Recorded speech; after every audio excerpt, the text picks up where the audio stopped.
virtual workplace has become a very popular alternative in our workplace today, in our economy. Since 1990, we have increased the virtual workplace to actually 100%. In the 90s, in 1990, we had 4 million jobs in the virtual workplace. Today we have 8 million. But it has leveled off, and there are reasons for that. I can go into it a little bit later. But it is a very attractive way of working. For example, as employees, we have questions like, what do I do tech support over the phone. What do I do? Why don't I go ahead and do that from home, for example, a remote location, as opposed to coming to the office? I can basically do the same thing as I do at the office, just pick up the phone and help somebody, a customer or a client on the other end of the phone, and I would have the same results as being at the office.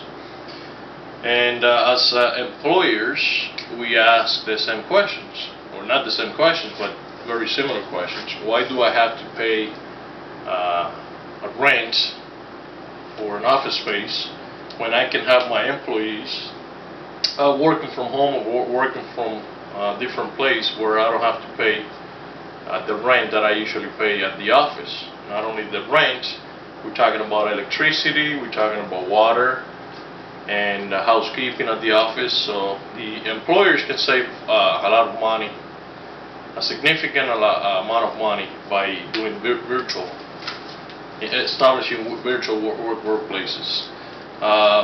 Virtual workplaces is nothing else. It's just working from a remote location from the main office. This is the main office,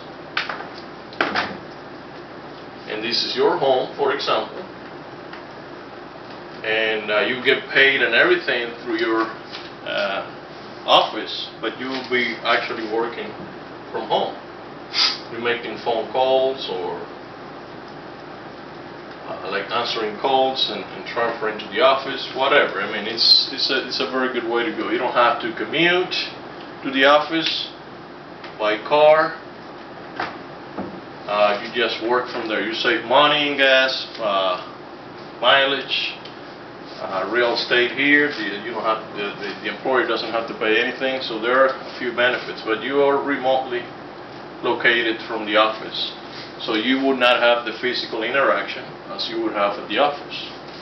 The employers the same way. They don't have to pay rent. That probably your management team may not have an office here anymore, and your boss might be working from home as well, and give you assignments to your home, so you get them done and communicate via emails or chat through the internet with your boss. It's the same thing, basically. So it is very important, and it's very attractive to do something like this.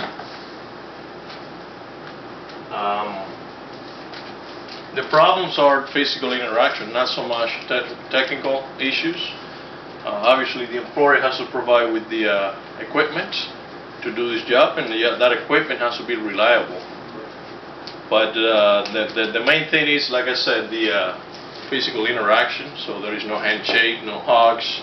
Everything is by keyboards, and the only thing that you would need in the virtual workplace is your computer with the camera, if you want to interact even via video, and then you can do your, as this is all you need basically at your home, at your house, and that way you can communicate and probably be very efficient by communicating this way, because you have more time for your personal time and your work time too. So you can probably relate to one another by doing this way, and and have more time both ways, as opposed to having to travel to your work and having a schedule, 8 hours a day, specific times. You can manage your own hours and get your job done via computers.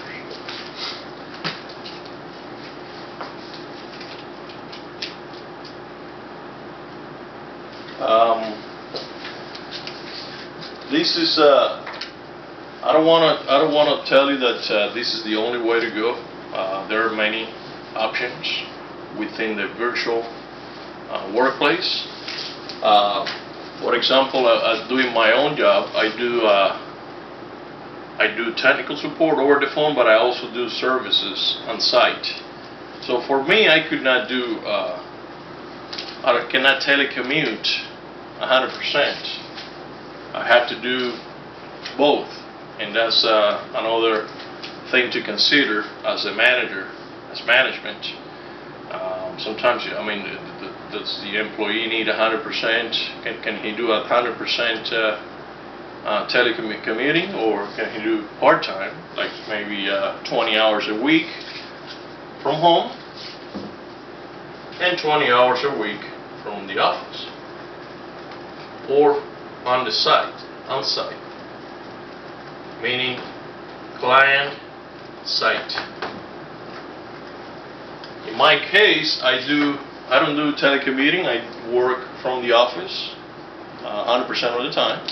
But one of these days, I'm going to present that option to my employer, to my manager, because I can easily do this, and that way I work long hours too. So sometimes I don't have time for my family and my personal life.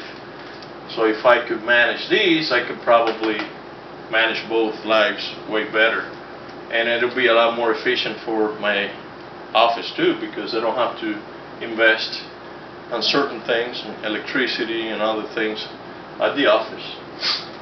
So I could probably do 20 hours here, like Monday through Wednesday at home, 1 week, and then the same week I do Thursdays and Friday on site with the clients.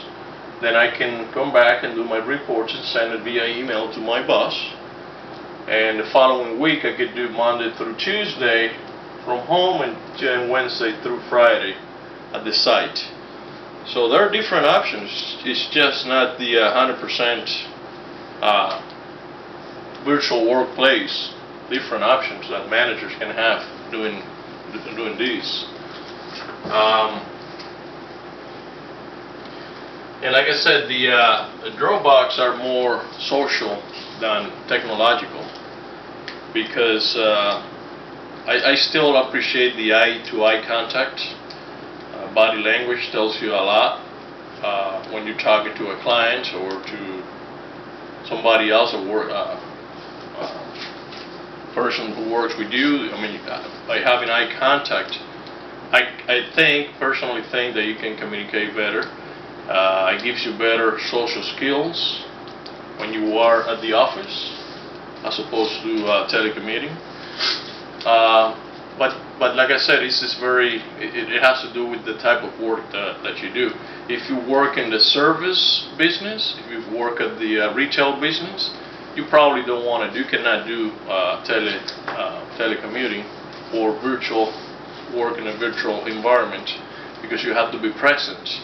You have to physically interact with the clients.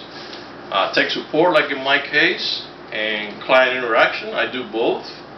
Person who only does tech support over the phone, maybe 100% telecommuting or work from home. That's a win-win situation, I think, for everybody. So these are the facts, and I'm not here to tell you which way is better. I just give you the facts, and you guys determine by yourself. But it's very doable, and it's worth of talk about it and analyze it and see what the best solution is for organizations in today's economy, because it's global, and with the internet, you can dynamically create reports and interact with clients over the internet via video, and just show you with the computer. and real time. I mean, as opposed to the office, sometimes you have to travel from one place to the other. But like I said, this is just information, so for you to decide by yourself, whatever is best for you, and as employer and as an employee both. So because the employers are ultimately are the ones who are going to make the decision, but you can actually present those options like I'm probably going to do it. I'm thinking about doing this for a long time, so I think I'm going to present these options to my employer to see what he says, and I'm pretty sure he's going to like this. So I hope that you like this presentation and you learn from it, and hopefully it'll help you make a good decision in the future. Thank you very much.